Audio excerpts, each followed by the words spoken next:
Hello, and thank you guys once again for tuning into the The Mobility Mobility Bros. Bros. I'm Coach Cliff, as you guys know.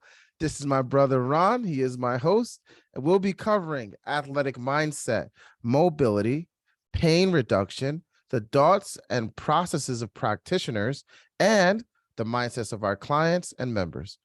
Today is a very interesting topic, one that I think many of us can relate to. We're going to be talking about the knee, the structure of the knee, and knee injuries.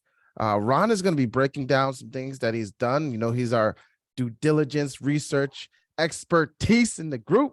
Not that I don't, but he always brings the knowledge and love. And I'm going to bring some interesting perspective from my own personal knee injury. More about that later on in the video. I just want to say thank you to every single person who's been watching, who's been subscribing, who's been connecting. We really want you to have a value. So if you have value and see that there's a value in this content, thank you so much for liking and subscribing. Please watch till the end before you choose to do so. And if you do like what you see and you feel engaged, please feel free to like and subscribe. Also, write down in the comments any questions you may have. We want to respond. We want to connect with you. You know what I mean? The comment section can get crazy with everybody's opinions, but we're here to be inspirational. We're here to be aspirational. We're here to also give you the knowledge that you're looking for and you're seeking. So if you have any questions, especially about this topic of knee injury, please feel free to share. Ron, how are you doing today? I'm doing good. And I have to say, if for some reason you're not into liking, subscribing this, just look at how handsome we are and like and subscribe for that. I mean, whatever works, right? Hey, whatever works, man. Like, those guys look good. We're gonna like and subscribe that. So yeah, man, great day today. I got a busy day today. Like I was telling you earlier, I started training. Today, day 2, starting to train with for a bodybuilding comp, and today I did legs. And a lot of what you do involved with leg involves your knee. Yes, it does. Yes, it does. Yeah. Leg day, 2 days later, you feel sore, huh? Yeah, you feel sore. It's that DOMS, that delayed onset muscle soreness. That dome. That Delayed DOMS, onset got the muscle soreness. So tell us about your training experience. You're going to be doing some fitness competition. You're going to be doing some physique modeling. So in June I'm going to enter a competition. It's going to be it's called physique. So physique is a little different than bodybuilding because it focuses on waist up, not legs down. Which it's kind of, I in a way I kind of think it's a little discouraging because I really love, I actually do enjoy doing leg work and strengthening the leg, strengthening the knee. And I think that's really important. It's kind of funny because the last competition I did, I wasn't in the physique division, but there was a gentleman who was there, and I kid you not, his upper body was a Greek goddess. Oh, I mean, serious, right? And you look down at his legs and they were like this. Awful. Oh, the pencil legs. And you know what? I didn't know him from a can of paint, but I said, bro, what's up with them legs? I had to ask. What did he say? Did he say the typical, oh, I don't train legs? Like, or yeah, so what was the issue? His thing was, he was a gymnast, which still didn't make any sense because most gymnasts have powerhouse legs, and he just never really focused on training lower body. And like, it was weird, like he turned sideways and his calf was like this is his leg, and this calf went like, it was just like this little knot. It was like nothing there, and it kind of leads us to what we're talking today. Like, if you don't have anything strengthening and mobilizing the knee with the muscle around the muscle capsule, you're more prone to injury, right? So it's insane. So yeah, let me just so the article that I'm going to be sharing off of is it's Rebound Orthopedic Neurology. And just, we're going to share some of our experience. And then I have some information. There's a book I'm actually reading right now, The Modern Art and Science of Mobility as well. And they have an entire amazing knee mobility section and rehab section in this book.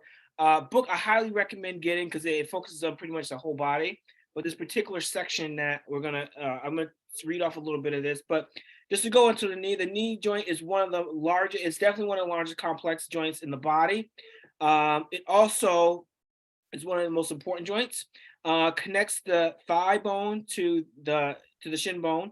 It plays an important role in supporting the body's weight and facilitating movement, and allows you to bend your knee, right? You got to be able to do this all day, right? Yeah, You you need know, that hinge, you need that flexion and extension. Yeah. yeah, do flexion and extension, man. You want to do some kung fu, you got to be like, what's wrong? You know, you got to bring the heat with the kick, bro.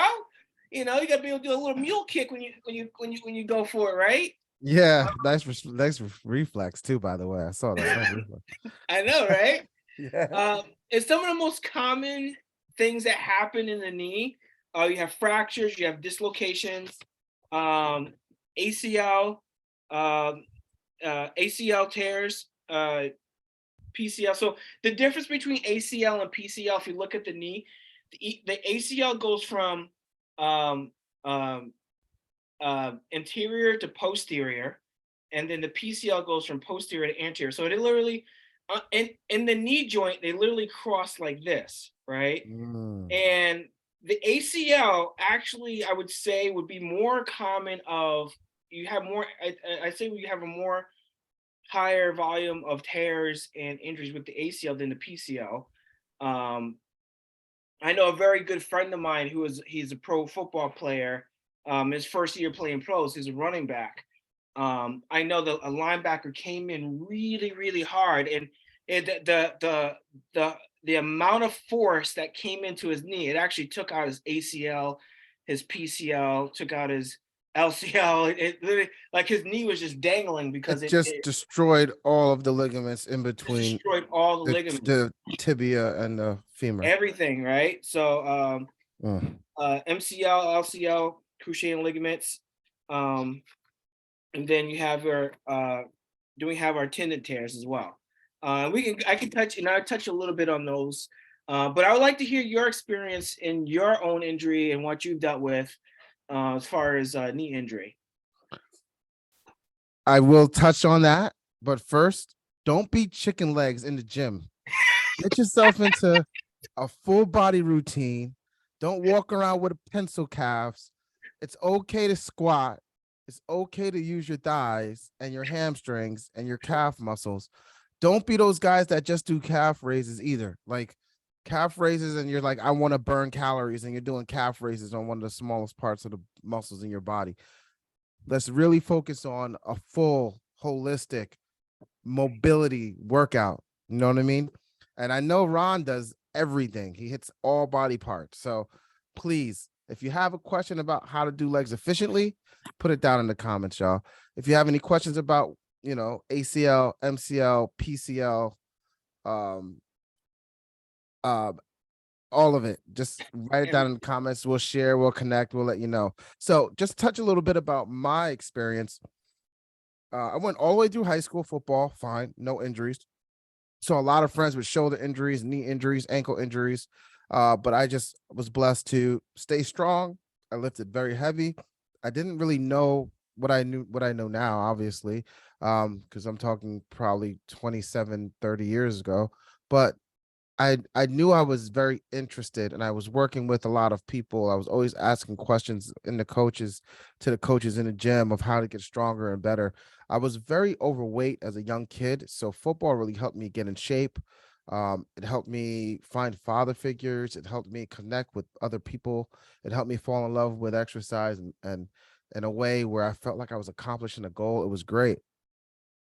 So I go to college. I went to Wesley College in Dover, Delaware, and I was supposed to be recruited into the school. So I was assuming that I was going to be able to get there a few weeks early. I'd be able to get there a few weeks early, start training, get really active in my training. And then from there, I'll be able to, train with the team, exercise with the team, stay flexible with the team, get to know people. But unfortunately, I got a phone call right before my college trip, and they said, hey, listen, we invited too many kids. You're on the list. You're on the short bus list. We're not going to ask you to come. But if you want to play still, and if you want your scholarships, you'll have to walk on and make the team. And so I told my mom, hey, listen, I'm the first one to ever go to college. This is something I want to do. And I want to go there to play football. So it'll be fine. I'll make sure that I can get out there and I can make the team. I'll do everything in my power to make the team. And so I got there, and first day I got on the field with a bunch of people, and the assistant head coach was a jerk, as he should have been, because he was really trying to play mental mind games with us. He lined us all up on the 55-yard line, 55 across, not 55 front and back. And he made us run sprints. And we had to run 6 sprints, and he was timing us. And he said, get here by a certain time. If you don't make the team. So I made sure to stand right next to him because I wanted to see and hear his timer, make sure I made it, because I was out for self. I didn't know anybody else that was there who walked on with me. And we did the 6 sprint. I was actually the only one to go for another tap, because I thought we had to do 6 each line, not 3 each line, for a total of 6.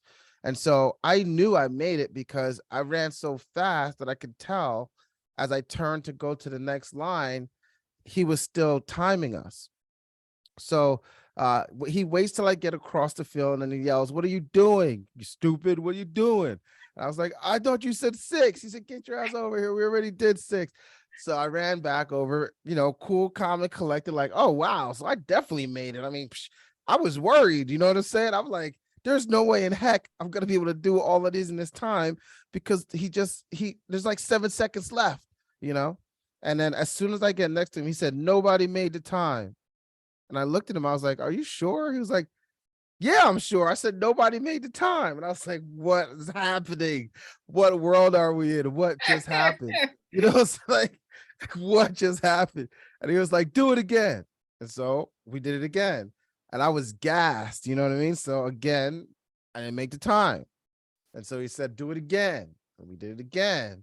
And nobody, like, the time just kept getting further and further away, because we had no break in between, and we were just gassed. Do it again. So he made us do it about 6 times. One guy threw up, and then he said, you guys suck. Get off my field. None of you make my team. You're never going to make this team. And people were walking away with their heads down. And I was like, forget this. I'm going to make this team. Are you crazy? I'm going back tomorrow. I didn't come all the way to Dover, Delaware. I had a 3-year-old at the time as a teen father. Me and my wife, who was my girlfriend at the time, had our kid in the 10th grade. So playing football and being a dad and working all happened within my sophomore, junior, senior year.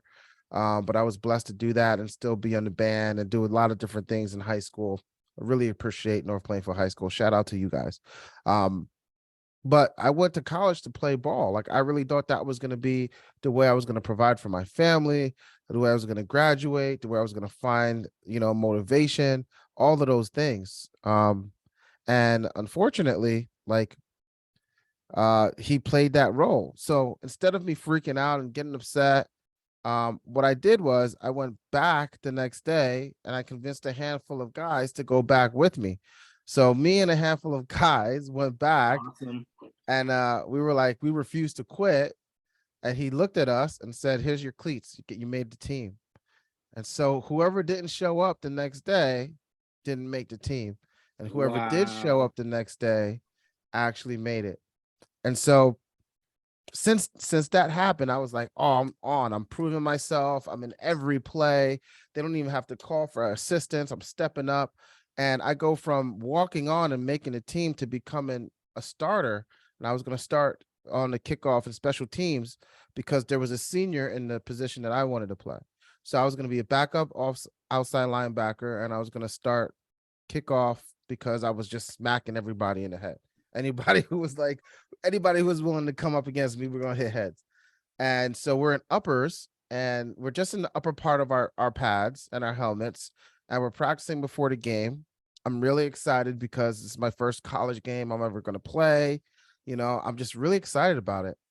And the tight end, I'm watching the tight end. He does this out route, and I read it very easily, and I could have intercepted the ball, but I let him catch it because we're training, and I just rap him. And he says this derogatory, you're such a bleep, bleep, bleep. You know what I mean? Yeah. keep it safe for the youngins. But he basically curses me out and calls me a punk and says I can't hit for nothing and yada yada. And I just immediately go what? And Go just ham. Go ham. what? Immediately, I just said, I just turned it on. I wrapped him up tighter. I lifted him off of his feet. I rotated him towards his head and slammed him on his shoulders. I wanted him to drop the ball so bad. Then I stood up. And when I stood up, I had no weight. I could not put any weight on my left leg, just none whatsoever. And so what I realized happened was as I went to lift him and rotate, my left foot, the cleat dug into the dirt. And as I turned, I didn't pivot. My foot stayed straight and my whole body rotated. And so I ended up having a 3rd-degree tear in my MCL. MCL. I knew it. I knew it. MCL. I knew it. Completely tore my MCL.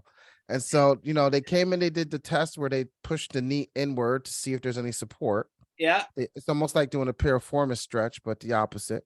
Yeah. Right. Instead of rotating the leg towards the ankle towards your chest to stretch your butt, you rotate your ankle away from your chest to test the knee. And he tested me and was like, "Oh, I'm sorry, bud, you're out for the season." I was like, "Out for the season? What do you mean? I just got what? Nah, man, you crazy. I could stand up. I couldn't stand up. I had to call somebody to come and switch the field with me. And it was very emotional for me. The pain was excruciating because it was more than just an injury for me. Yeah. I didn't have the insurance I needed to get a brace properly. Never got surgery for the injury either. Just had to go through life and train myself and heal it.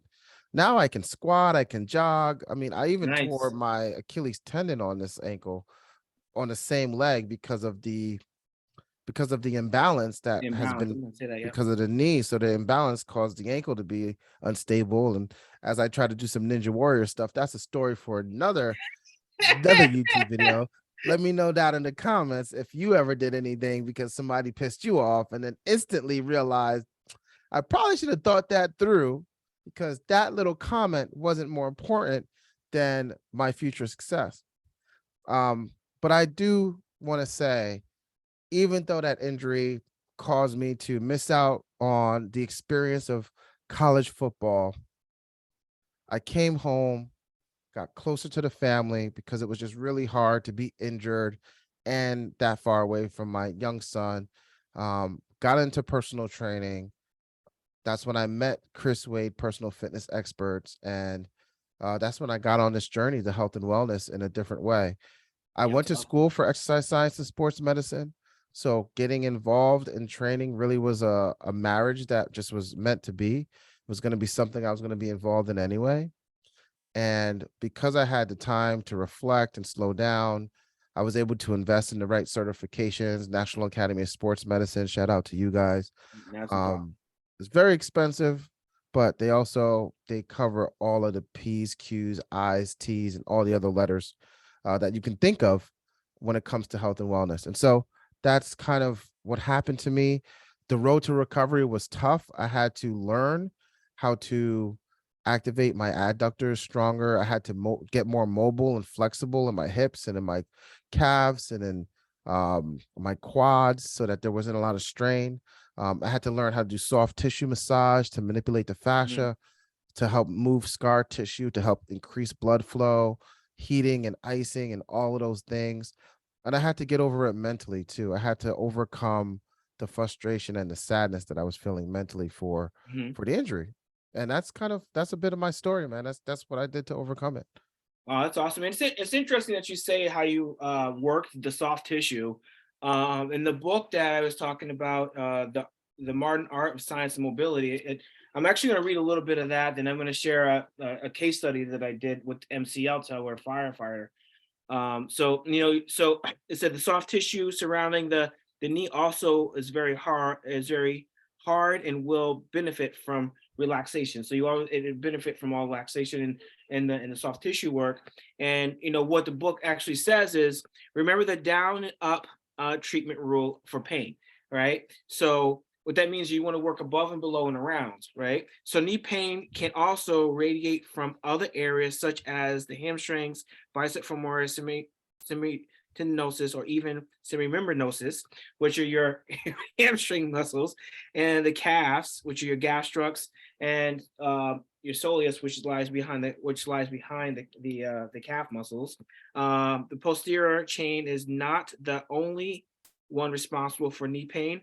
To be comprehensive, you must also pay attention to the front of the leg. The quadricep and the tibialis anterior muscles are often indirectly responsible for knee pain. The pelvis is also often involved. You should consider performing all the exercises suggested, it's suggesting the exercises performing. But to your point, you did everything you need to do. That above and below. You did the soft tissue work. You worked fascia. You really educated yourself in that aspect. So I have a certification in one of my many bazillion certifications I have is one certifications I did was in knee injury, orthopedic knee injury, and it went through several different orthopedic tests. But I had to do a case study on a firefighter, and it was a female firefighter, excuse me, and she was basically picking up a woman running out of a building. It was building was on fire, running out of a building, and while she was running, adrenaline's going, everything is always pumping. Her left leg goes into a hole, and she torques it. But because her adrenaline is going so much, she doesn't realize that she actually tore her MCL. And then when she finally, puts the woman down, she realizes she can't walk. So it's Yeah, it literally stops you from walking. Like you think, oh, this one ligament on the inside of my knee, it's not my ACL, thank God, right? But then you can't put weight on it because your knee, let's say this is your big leg, this is your calf leg, just to be general, but your femur and your tibia, right? Anterior tibialis and all those things, your tibia. The inside ligament would be like this. Man, I'm so bright, you probably can't see well, but would be like my pinky. Once that is gone, the knee could just slip. The bone will just slip. And so what was happening for me, and please, I want to hear about this firefighter, was whenever I put weight on the leg, it would just cave in. It would just cave in. The knee would just adduct. It would just fall right in. And I had no control over it. And it hurt like heck. It felt so painful. So what happened with this case study? So I had to assess what would be the next step for her for treatment. So for me, as a massage therapist and specializing in sports medicine, sports massage, it was just focusing on just doing my best to get the inflammation down. And there's a point. So there is a point where, where something is not in your scope of practice. So you may know that there's a knee injury there, which you can tape it, you can treat it, you can work around it. But at the end of the day, you need to refer. You have to refer out. So I did what I said I would do. I said, okay, I'm gonna go ahead and, probably being so far out from like this individual possibly seeing an orthopedic, I would basically just ice tape, work above and below it, work, just kind of keep that person comfortable, and just say, okay, you need, I said, I can't say you need an MRI, but I could say, hey, if it was me, I would probably, talk to your doctor about possibly getting an MRI and getting it checked out. If there's a the draw, if you did the drawers test is more for ACL, but if the knee is shimmying, you can tell if it's unstable or not. So yeah, that's what I ended up doing. I just say, refer out, and I always say that probably the best thing to do first is get an X-ray for structural, make sure everything structurally is fine, and then say that for that individual to go for an MRI to the knee, because you also want to see if whatever happens in the knee, if there's any fractures or anything going on like that. And then if the structure of the knee, if the bone structure is fine, then Next step would be MRI, which I know some doctors or some orthopedists, they won't even do that. They'll just refer, for whatever reason, they'll just refer out to right to physical therapy, which I don't know. I kind of feel like if you have um a jacked up knee, you don't want to put, stretching and mobilizing the knee is great, but I think some physical therapists, they'll start adding a load to that area, which I personally don't agree with. You can't put fitness on top of dysfunction, but Yeah. I just Yeah. have a massage. Very well said. I have just a massage license. I don't have a PhD, so that's just me. So This is why we refer out. This is why we refer out, right? this is why we refer out. This is Yeah. why we talk to other professionals and refer out. So just want to hit some highlights that I had. Real quick highlights I had. Some of the most common knee joint injuries include tears in ligaments, tendons, and cartilage. The kneecap itself can also be a fracture or dislocated. I know I had a percentage here. ACL injuries are one of the most common types of knee injuries and account for about 40% of all sports-related injuries. So that was an interesting percentage. I love when I read articles and I get percentages. The ACL, which is cruciate ligament, anterior cruciate, is a knee tissue that joins the upper and lower leg bone. So I already explained that, how it joins. What's another one? MCL, LCL. This is kind of like what we're talking about. The collateral ligament is one of the 4 major ligaments in the knee. And then just kind of end out with this last one.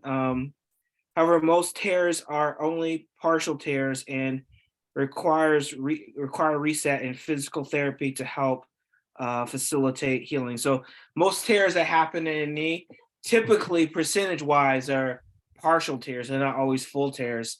From basically what this article is sharing, and that for the most part, it could, just refer out to PT. So that's some of the highlights I have for that. It's interesting. I was at jiu-jitsu, and this happened recently, and I had a bigger guy. He's a brown belt, phenomenal Brazilian jiu-jitsu guy, phenomenal grappler. But he was showing a position, and he was like, and I had his back. Sure enough, he rolls over, and then the lateral side of my knee, I hear a pop. And I was like, he's like, I heard that. And I was like, I heard it too. It's always funny. Like when something happens in an injury, somebody else has to say they heard it. Not like you didn't hear it. Not like, it's like when I tore my tricep completely off the bone when I was pressing, I heard a guy literally say, I heard that. I heard it too. And I felt it. And I felt it because it was in my body. It was in my body. So, but it was just, I don't know. I just think his weight just kind of did like a little, like a pop. It kind of went back. No injury, nothing. That happened 5 days ago. It's just sore. Didn't really affect anything. I actually KT taped it up a little bit to help decompress some of the soreness and the pain. But it's fine. I'm able to run, and I had a phenomenal leg day today, and that's what's up. That's what's up. That's amazing. And so I love the fact that you broke that information down, because it's really important to understand the difference between an X-ray and MRI, and why we need one versus the other or both, why we refer out. If you have a personal trainer or a fitness professional or a masseuse or someone that you work with to help reduce pain, why, if there's an injury that goes above and beyond and we get to our threshold, we refer out, so you can get more information, because it actually helps us with the training program, with the way to go around it, with the way of understanding the root cause of it and your pain threshold, so that you can continue to be successful. Because we are only successful if our clients are successful. That doesn't always mean the weight or the goals, the weight drop or the weight gain. Like yourself, you have a physique challenge coming up. So there's going to be specific criterias you're going to want to see in your body. And I saw your 2019 physique. I know you could do that because you did that in a few months, you know, Dude, I with was the looking, amazing I was supplements. shredded, bro. You were I was shredded. shredded. You were shredded. I was like, look Yeah. at my boy Ron go. Yeah. So my goal is to look like that with about 5 to 10 more pounds of muscle. All right. I like that. I think that's Yeah. going to be really fun for you. It's going to be really fun for you. Man, I think this was a great conversation. I think there's a lot of meat here. If again, you guys have any questions about how to prevent injury, I think depending on the level of activity, it's going to be challenging to prevent it completely. Even Ron just had a mishap in jujitsu. Thank God it wasn't a big injury. It was something KT tape and some ice could fix. Yeah. But if you're an active individual, and the higher and more active you are, the more likely you're going to have something going on. Sometimes people grow bone spurs in their heels and now they have pain in their Achilles. And that was nothing you would have known to do. Your body just naturally grew a bone spur, right? So there again are ways and reasons why you would get x-rays versus MRIs, and having that conversation is important. So if you have any questions about that, drop that down in the Drop it in a comments, link up comment. with us. Let's talk about it. Absolutely. And one thing before we close out, I want to talk about when I work with high level Olympic athletes, runners, it's always interesting because the tissue when they're running, like they clocked one of the 100-meter men's runners that he was at 26. He ran 100 meters 26.2 miles an hour. That is like not even real. So when I see that, when I hear that, I'm like peeling, as he's running, I'm peeling away the skin, and I'm actually looking at the tensile load on the knee and the muscle fibers when he's running. It's almost, I literally think it's like a jet plane when it's getting ready to hit, the sonic boom, and it's shaking. It's doing that shaking, right? And Yeah. it's like the metal's about, I'm getting goosebumps doing this, bro. Woo! The metal is almost about to come off, right? And the pilot, he's in there like this, and then all of a sudden it's like he hits that top speed, but everything still stays together, and it's like nothing's coming off. It's like that's how it is when I look at someone that's running that freaking fast. Like the ligaments and everything, it's like doing this. It's almost getting ready to come off the bone, but it doesn't. It's like it's so intense, man. Man, I literally the hair on my neck just went up doing that. It's crazy. Woo, I got fired up. You did, and it's true, man. I think it's so true because the human body is just an amazing tool. You know, it's an amazing machine, and what we can do to adapt and overcome things, it's phenomenal. That's why robots are going to be humanoidish, and we could talk about AI and all that and how that's going to help or hurt the health and wellness of the individual. We'll see what that looks like in the future, but we definitely can talk about that in another call. It's amazing what you can do when you know what you're doing, when you're training well, when you're healing your body, when you're on top of your game. And everyone can get there one step at a time, one day at a time, one commitment to yourself at a time. Absolutely. And I do agree with that. You know, at the end of the day, no matter what injury you have, whether it's a knee injury, shoulder injury, ankle injury, you really do have to take a step back and take care of yourself. You know, self-healing and self-wellness comes first before anything. You know, you don't want to push yourself so much where you're on the brink of not being able to do it. And just real quick, I had an experience when I was doing a event. It was fairly local. And it was a I think it was a 15 mile, 26. It was a 26 miler, and there was this guy from Kenya who was running, and he came into the tent. His body was on the verge of shutting down, and he was more concerned about being out there and winning the race than his own life, which is it just blew my mind. Like I didn't understand that. and the EMTs were like giving him fluids, and was like, you can't go back out there. You absolutely can't go back out there. But he went back out there. So it's insane, it's you really got to focus on your health and what's going on with your body, and listen to your body. If something happens with your knee, with your shoulder, your back, anything, we did an episode on back injuries. Anything that happens with you, you literally got to take that self-care, get the proper treatment, so you can move on with your life and stay healthy.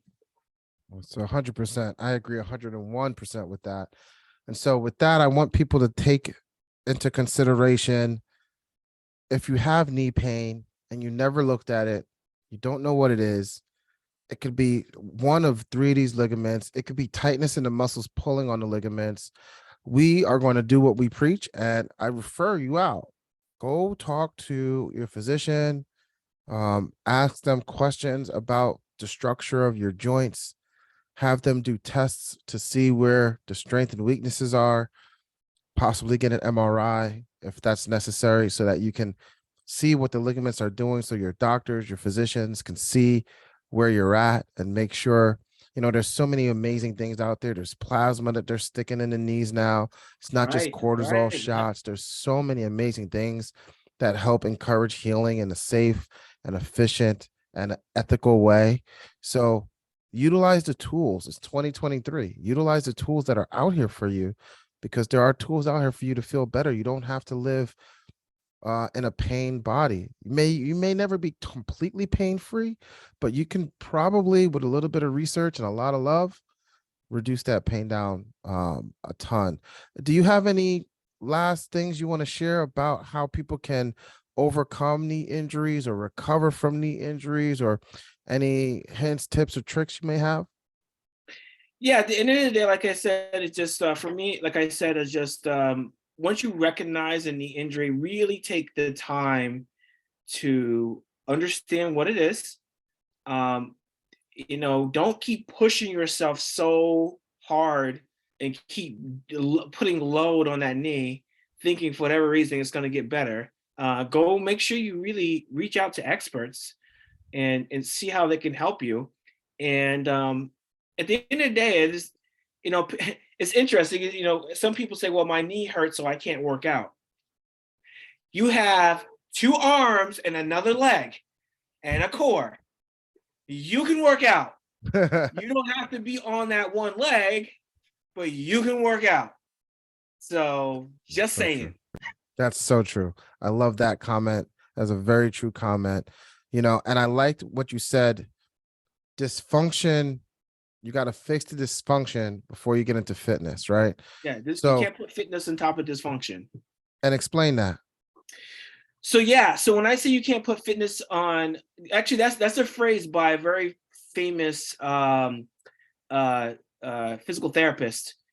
He actually has a certification called the FMS, and basically, once you realize you have some type of injury or something going on, if it's a knee injury that you have, you're not gonna don't go in there and start doing loaded leg extensions.